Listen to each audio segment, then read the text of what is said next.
Muy bien, entonces tenemos acá la lectura y hablamos sobre el oncenio de Leguía, para lo cual voy a pedir también la participación oral de los estudiantes el día de hoy. Aspecto político, voluntario o voluntaria para la lectura, rapidísimo. A ver por acá, el aspecto político, voluntario, Mamani Arana, la escuchamos.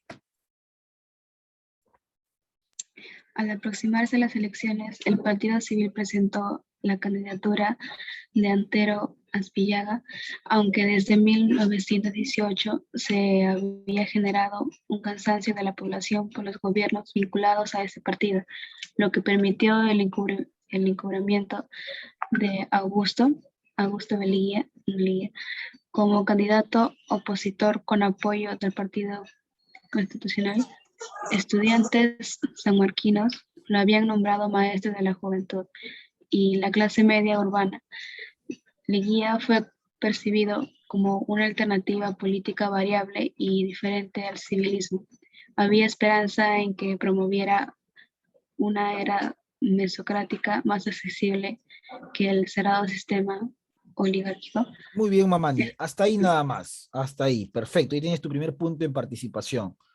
Entonces, su compañera ha leído el primer párrafo de esta lectura recomendada y sugerida. ¿Cuál es la idea?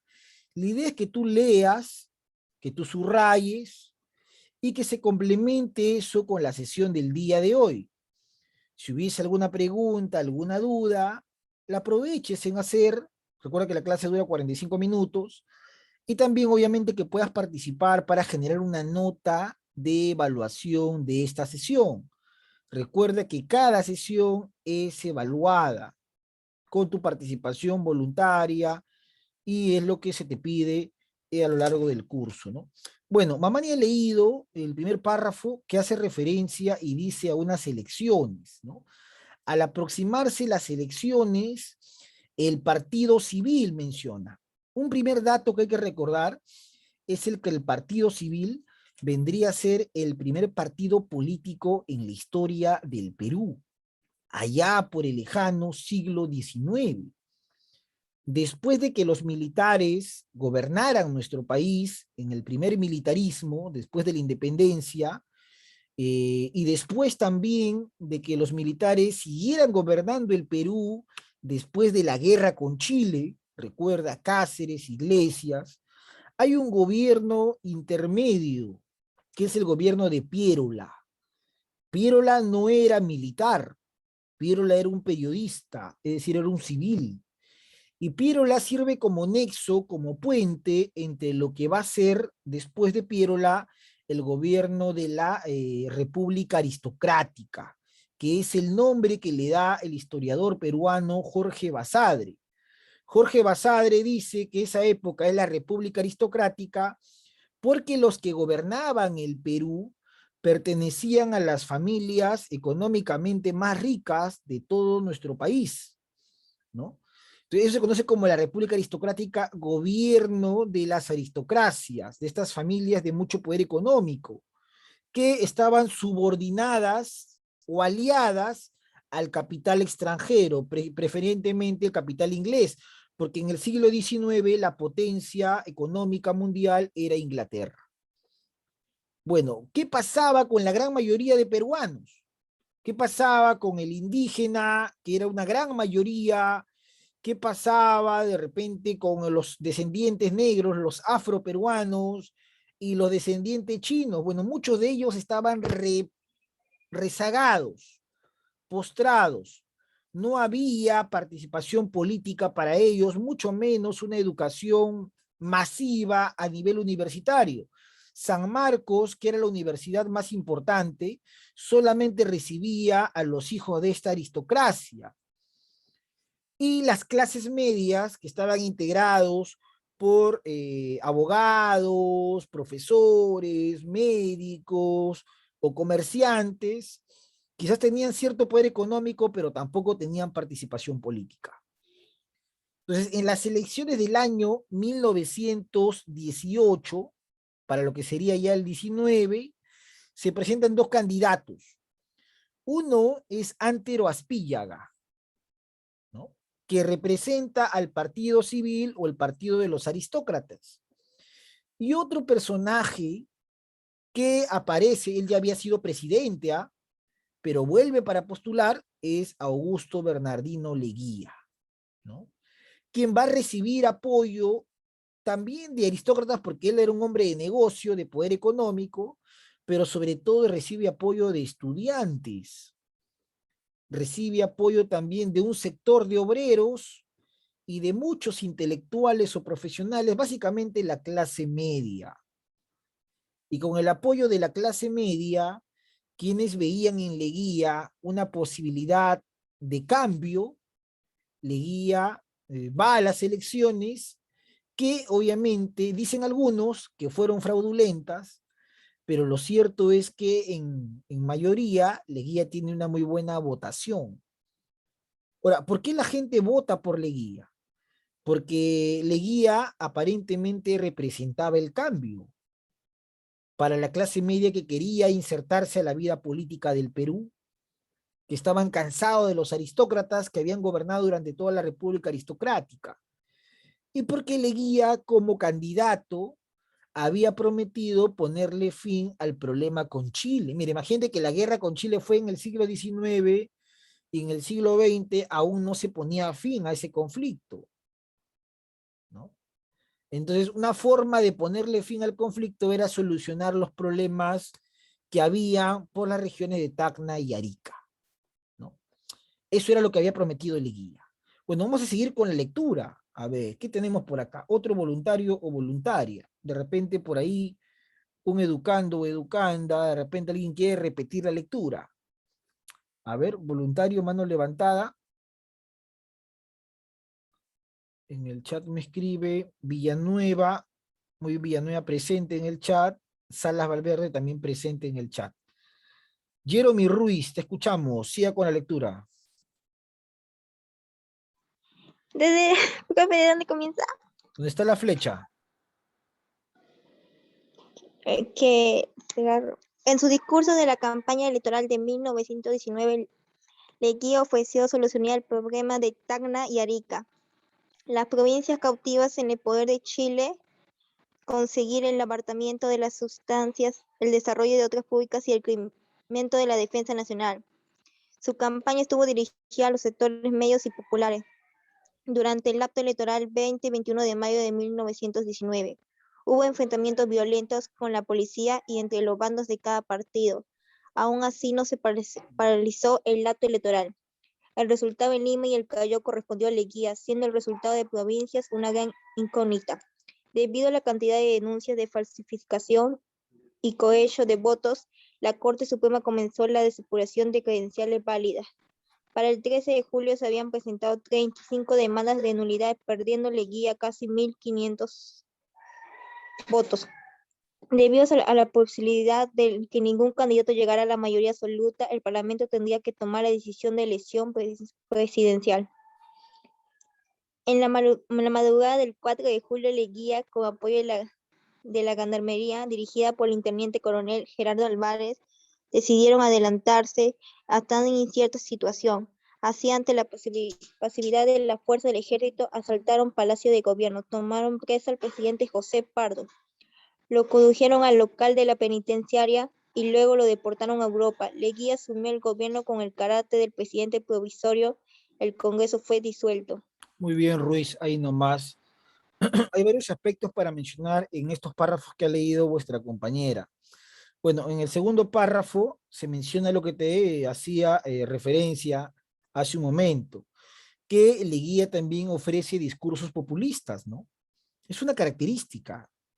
¿Qué es un discurso populista? Es cuando un candidato a un cargo público, sea presidencia, alcalde o cualquier otro cargo, menciona en su campaña elementos que el pueblo quiere escuchar, ¿no? Un poco de promesas, algunas que se pueden hacer y otras que de repente son más complicadas. Un discurso que el pueblo peruano quería escuchar era la solución al problema con Chile. Y Leguía había prometido que se recuperarían las provincias de Tacna y Arica que tenían que volver al Perú según el Tratado de Ancón que se había firmado y que aún seguían en poder de los chilenos. Eso le había sumado ciertos puntos a Leguía. Otra de las cosas que Leguía había prometido es también incrementar la defensa nacional, es decir, asignarle mayor presupuesto a las Fuerzas Armadas, al ejército, tomando en cuenta que decía Leguía que el Perú no se había podido recuperar de la derrota con Chile. Leguía había mencionado también que iba a incrementar las obras públicas, lo que significaba más trabajo para los peruanos. Entonces, había hecho muchas promesas. Ahora, si Leguía prometía eso, ¿cómo lo iba a hacer? ¿No? Era algo interesante.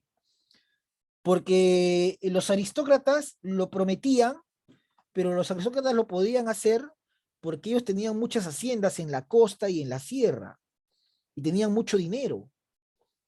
Pero Leguía, que era un hombre de dinero, era un empresario, digamos que no estaba aliado a los aristócratas, porque los aristócratas tenían su candidato, ¿no? Que era Antero Aspíllaga. Entonces, ¿cómo iba a hacer eso Leguía? ¿Cómo iba a hacer eso? Bueno, para entender cómo Leguía iba a hacer eso, hay que entender un poco lo que estaba pasando en el mundo en esa época. Por eso es que me voy a ir al PPT, que es el material de ayuda, ¿no? Es un material que nos permite desarrollar mejor nuestra clase. Entonces tenemos acá lo siguiente. Concepto, y podemos decir, ¿qué cosa? Podemos decir que el gobierno de Leguía fue una dictadura cívico-militar. Leguía no es un militar, ¿ah? Es un civil. Profesor, ¿pero por qué dictadura? Porque te estás dando cuenta que Leguía, cuando llega al poder, lo hace por un golpe de Estado, ¿no? Participa en elecciones, pero ante el miedo de que las elecciones sean anuladas por corrupción, Leguía se adelanta y da un golpe de Estado. La pregunta es para cualquiera, muy bien Ruiz había hecho lectura, la pregunta es, ¿Leguía a qué presidente le había dado golpe de Estado? ¿No? ¿A qué presidente Leguía le dio golpe de Estado? Esa es la pregunta del millón. A ver, voluntario, voluntaria. Leguía aparentemente gana las elecciones, pero ante las denuncias, la Suprema revisa las actas y las elecciones podían quedar anuladas. Entonces, como dice la lectura, Leguía se adelanta a eso y da un golpe de Estado. La pregunta es, Leguía, ¿a qué presidente le dio un golpe de Estado?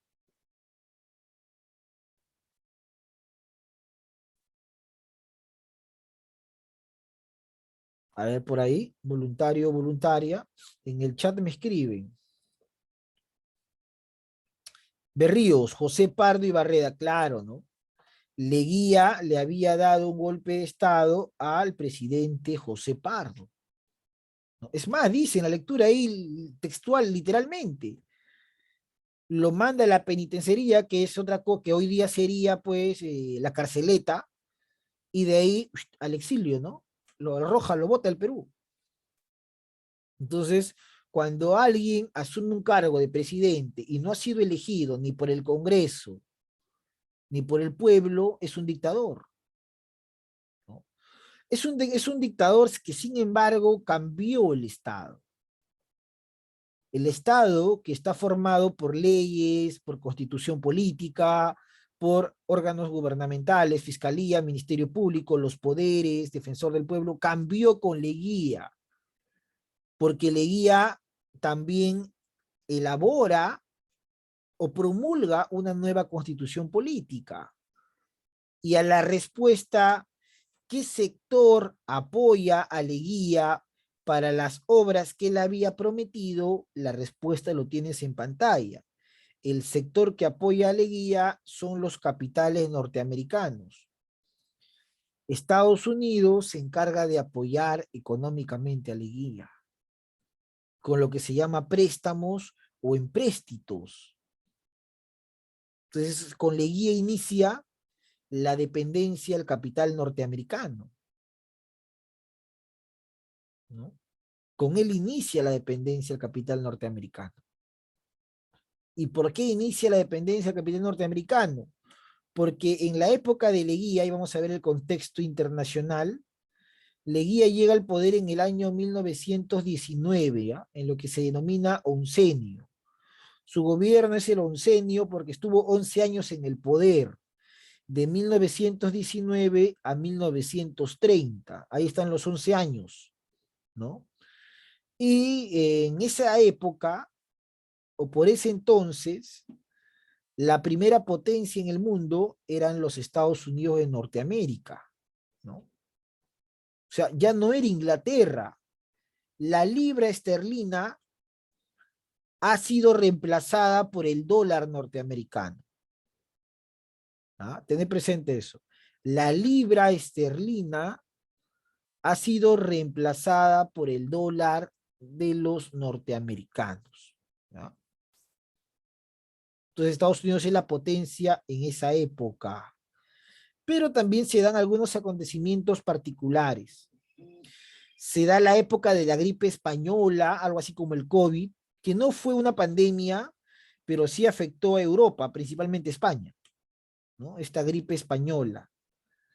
Se da en los años 20 el desarrollo de partidos fascistas, porque en el 45 empieza la Segunda Guerra Mundial, ¿no? En el 39 hasta el 45. Pero previamente se desarrollan partidos como el partido Fasci o Facci en Italia, ¿no? De Benito Mussolini, y partido de esa tendencia como el partido nazi en Alemania con Hitler. Partidos extrema derecha, ¿no? Partidos que eran antisocialistas, anticomunistas, ¿no? Partidos fascistas, partido nazi. Y casi al final del gobierno de Leguía se produce el crack del 29. La bolsa de valores de Nueva York, ¿no? El centro de la economía mundial, cae, ¿no? Y eso precipita también la caída del gobierno de Leguía. Porque si hemos dicho que su gobierno dependió del capital norteamericano, cuando Estados Unidos entra en crisis, no tiene la posibilidad económica de seguir apoyando a Leguía. Y eso generaría una crisis de su gobierno y una posterior caída del oncenio de Leguía, ¿no? Porque no hay dinero, pues. ¿A quién le va a pedir dinero Leguía para hacer las obras que él prometía al pueblo? Complicado, ¿no? Bueno, regresamos a la lectura entonces. Y su compañera también nos había mencionado que se producen las elecciones, hay denuncias de falsificación por los votos, muy parecido a lo que sucedió ahora, ¿no? El Perú es un país que geográficamente es bastante complicado. Los pueblitos más alejados de Lima votan, todo el Perú vota.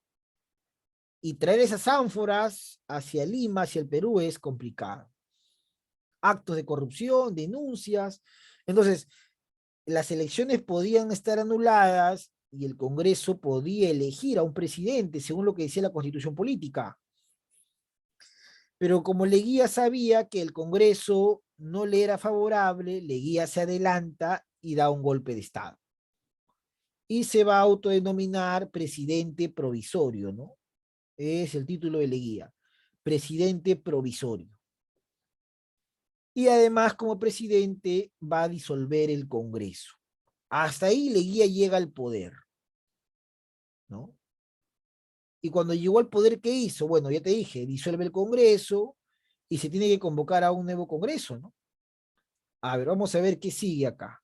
Entonces empezamos en este párrafo. Voluntario, voluntaria, mano levantada para la lectura. Valery Paredes Guamán, te escuchamos, Valery. Una vez proclamada Leguía como presidente, se inició el régimen llamado la Patria Nueva. Según Enrique Chirino Soto, Leguía temió, en caso de invalidarse la mayor parte de los resultados, que el problema de elecciones del presidente se trasladará al Congreso, donde sus adversarios eran mayoría.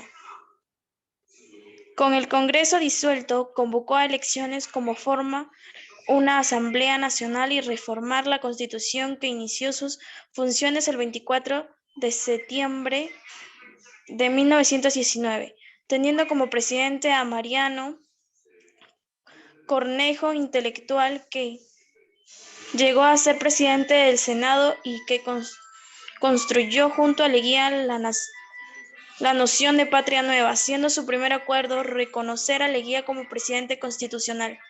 Muy bien, Paredes. Entonces hay algunos términos que son interesantes, ¿no? ¿Cuál era el proyecto político de Leguía? Una patria nueva, pues. O sea, Leguía había vivido muchos años en Londres, ¿no? Ciudad inglesa. Londres, la cuna de la industria y una ciudad muy desarrollada. Entonces, Leguía quería hacer de Lima y del Perú una ciudad moderna. Y para hacer una ciudad moderna hay que hacer transformaciones en muchos aspectos.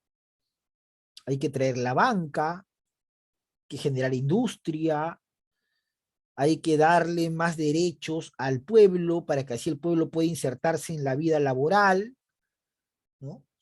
Entonces, eso era la visión de en pocas palabras, una patria nueva.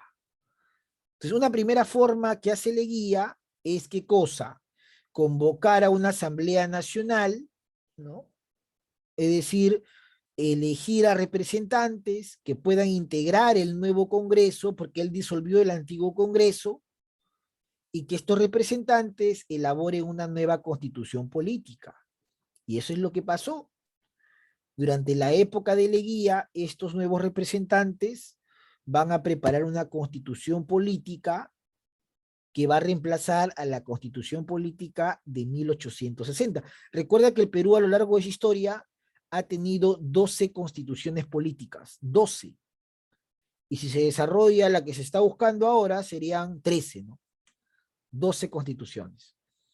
Entonces Leguía convoca a una asamblea nacional, obviamente con gente cercana a Leguía, y esa gente va a preparar la constitución que se va a publicar, ¿no? En este gobierno.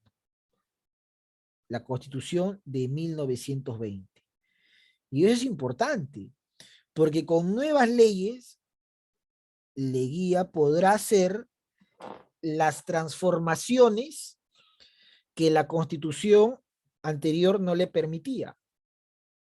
Es un poco lo que hizo Fujimori, ¿no? Es un poco lo que hizo Fujimori en los años 90. Fujimori disuelve el Congreso y manda referéndum para una nueva constitución, la que tenemos hoy día. Una constitución que eliminó el servicio militar obligatorio. Una constitución que permitió el ingreso de chatarra asiática, ¿no? Como las combis y las Custer, y generó el caos del tráfico que existe hasta ahora. Una constitución que le dio más derechos a los delincuentes que a las autoridades como los policías y los militares. Una constitución que insertó al Perú a la economía mundial, porque estábamos quebrados con el gobierno de Alan García, pero que generó pues la delincuencia, el caos y la corrupción que hoy existe, ¿no? No es casualidad que han pasado 30 años y la delincuencia ha aumentado. O sea, esos son los cambios que hacen los dictadores, y Leguía era un dictador. Fujimori es un dictador, ¿no? Bueno, vamos a ver qué dice la Constitución de 1920. Voluntario o voluntaria, cualquiera, rapidísimo, por favor. A ver, hasta ahora tenemos acá apuntados en nota Mamani 16, Ruiz 16, Berrío 16 y Paredes 16. Muy bien, Mamani, te escuchamos. Empieza. Una comisión de Constitución se encargó de redactar las reformas oportunas de la Constitución de 1860 para promulgar el 18 de enero de 1920. La nueva Constitución, esta se convirtió en el sustento jurídico del régimen de Leguía. Las más importantes disposiciones fueron prolongación del periodo presidencial de 4 a 5 años. Además, quedaba prohibida la reelección inmediata, reconocer que el Estado profesa la religión católica, apostólica y romana. Aún así, nadie podría ser perseguido por sus creencias. Reconocimiento a la existencia legal de las comunidades indígenas. Se crearon los congresos regionales del centro, sur y norte de la República, con diputados elegidos al mismo tiempo que los del Congreso Nacional. Estos congresos se implantaron para darle vida a las provincias. Sus sesiones duraban 30 días, variando el sitio cada vez y trataban de asuntos relacionados con su región. Sus resoluciones eran comunicadas al Poder Ejecutivo para su cumplimiento, si lo tenía bien. Para 1922 se presentó una reforma constitucional, otros lo denominaban enmienda, que permitió la reelección presidencial para que de esta manera en las elecciones de 1924 se presentara como único candidato en 1926. El Congreso aprobó por unanimidad el proyecto que permitía la reelección presidencial indefinida. Así, en el año 1929, nuevamente sin competidor, Leguía fue reelegido por segunda vez. Todo ello permitió que permanezca en el poder. Muy bien, señorita Mamani. Hay varios datos interesantes de esta nueva constitución, ¿ya? Se va a llamar la Constitución de 1920 y va a reemplazar a la de 1860, que fue la Constitución de Ramón Castilla, y que a su vez es la Constitución que más tiempo ha durado en el Perú, ¿ah? La de 1860 es la más larga. Bueno, estos datos interesantes nos dicen que antes de Leguía, los presidentes gobernaban el Perú 4 años. Después de Leguía, gobernarán ahora 5 años, ¿no? Y cuando eso pasa, claramente le estás dando más poder al poder ejecutivo, ¿no? Claro. ¿Qué más? Otra de las cosas es que quedaba prohibida la reelección inmediata, es decir, si Leguía terminaba su gobierno en 1924, ya no podía postular. Cuando Fujimori hizo su constitución política, también se establecía que no había reelección. Fujimori no podía ir a una nueva campaña, pero Fujimori fue. Porque al igual que Leguía, el astuto Fujimori hizo una reforma constitucional, es decir, modificó ese artículo y de esa manera Fujimori pudo postular. Leguía también hace lo mismo, hace una reforma que en el campo jurídico se llama enmienda y Leguía se presenta en 1924. Y luego se presenta en 1929, va a la reelección Leguía, ¿no? Interesante. Ahora, algo más interesante todavía era que Leguía va a ser un presidente que le da un reconocimiento legal a las comunidades indígenas. Antes de Leguía, los indígenas no existían para el Estado peruano.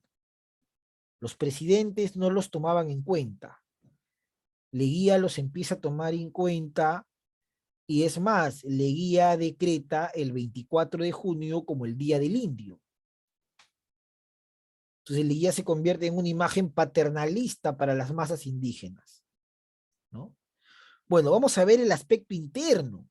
¿Qué otras medidas hizo Leguía al interior de nuestro país, ¿no? Una vez que ya fue elegido presidente. A ver, letra A, voluntario o voluntaria, para ir a la letra A. Valerie Paredes, la escuchamos, fuerte. En 1919 fue nombrado como ministro de Gobierno Germán Leguía y Martínez, quien inició una persecución y deportación contra miembros del civilismo y militarismo, quienes fueron encarcelados en la isla San Lorenzo, frente al Callao, y la isla de Taquile, lago Titicaca, lugares de prisión política. También se produjo la clausura de diarios opositores. Perfecto, Valerie. Entonces, uno de los asesores más importantes de Leguía será su primo, Germán Leguía Martínez, conocido como el Tigre, ¿no? El Tigre Gareca Noa, el Tigre Germán Leguía. Él fue un personaje clave para perseguir a todos aquellos que criticaban el gobierno de Leguía. Y a los opositores se les mandaba encarcelados al San Lorenzo, la isla que fue utilizada muchas veces como cárcel, y también se clausuraban diarios o periódicos que criticaban al gobierno. Son medidas de aquellos gobiernos autoritarios. Pero una de las cosas importantes que pasa con Leguía y que ha pasado también en este periodo o en esta época es que Leguía conmemoró el centenario de la independencia del Perú, ¿no? Durante el gobierno de Leguía se dio el centenario de la independencia del Perú. Muchos países vinieron a celebrar el centenario. Por ejemplo, eso lo tenemos acá, ¿no? Este es el contexto que ya lo hemos visto y tenemos acá algo que es interesante. Esto, por ejemplo. Esto hoy día queda en el Parque de la Amistad, que está en el distrito de Surco, ¿no? En la avenida Camino del Inca, ¿no? Entonces, eso queda hoy día ahí, pero esto era un regalo que hizo España al Perú. Se llama el Arco Morisco o Arco de la Amistad. Y así como esta imagen, hubieron muchos regalos que los países europeos hicieron cuando sus embajadores, presidentes, llegaron al Perú para celebrar el centenario, ¿no? En 1921. O sea, fue toda una fiesta a lo grande, al centenario de nuestra independencia, ¿no? Ahora, por ejemplo, cuando Leguía se hizo en presidente para buscar la reelección, hizo algunas obras interesantes. Por ejemplo, el primer estadio de fútbol que el Perú va a tener fue un regalo de los ingleses. El Estadio Nacional hoy día existe sobre las ruinas del estadio de fútbol de madera que nos regalaron los ingleses en 1921. Leguía genera la construcción de un hipódromo para la clase alta, ¿no? Carrera de caballos en Santa Beatriz. Y una serie de obras públicas que vamos a ver en la siguiente sesión, al igual que lo que te mencionaba, reconoce al indígena como un súbdito y se da la celebración del centenario de la independencia, ¿no? Donde entre estos regalos figura el Arco de la Amistad, el Estadio Nacional, el monumento del Inca Manco Cápac, que está en La Victoria, ¿no? En la avenida justamente Manco Cápac, la estatua o monumento de George Washington por los Estados Unidos, son algunos de los regalos que nos van a dar los países extranjeros. Pero una de las cosas que Leguía va a desarrollar durante su gobierno se da en el aspecto internacional. Leguía firma un tratado con Colombia llamado Salomón Lozano, así se le llama. ¿Por qué Salomón Lozano? Porque son los nombres de los ministros de Relaciones Exteriores de Colombia y Perú respectivamente que firmaron ese tratado. El Perú le entrega a Colombia lo que se llama el trapecio amazónico, que incluía a un pueblo llamado Leticia y que le permitía a Colombia tener salida al río Amazonas. A cambio, el Perú recibía una zona pequeña que le pertenecía a Ecuador. Pero lo que nosotros le damos a los colombianos era una zona importante para el caucho también. Toda esta zona es la que el Perú le entrega a Colombia, ¿no? El trapecio amazónico, ¿no? ¿Por qué le entregó Perú eso a Colombia? Porque los gringos, Estados Unidos, le quitaron a Colombia la zona del Canal de Panamá. Y como Colombia protestó, Estados Unidos presiona a Leguía para que Leguía acepte este tratado Salomón Lozano ante el reclamo del pueblo y los congresos, ¿no? Y el otro tratado que firma Leguía se va a llamar Rada Gamio Figueroa Larraín o simplemente el Tratado de Lima. Por presión norteamericana, y como Leguía era muy allegado al gobierno norteamericano, el Perú pugna para recuperar Tacna y Arica. Sin embargo, solamente recuperamos Tacna, como se puede ver en la imagen. Tacna recupera el Perú, Tacna la heroica, pero Arica ya no lo recuperamos. Los chilenos no nos quieren entregar Arica. porque saben que Arica es un puerto estratégico para el comercio. No entregan Arica. A cambio nos pagan una indemnización. Un presidente que ha firmado mayor cantidad de tratados en la historia ha sido Leguía. Y de él vamos a hablar en la siguiente sesión.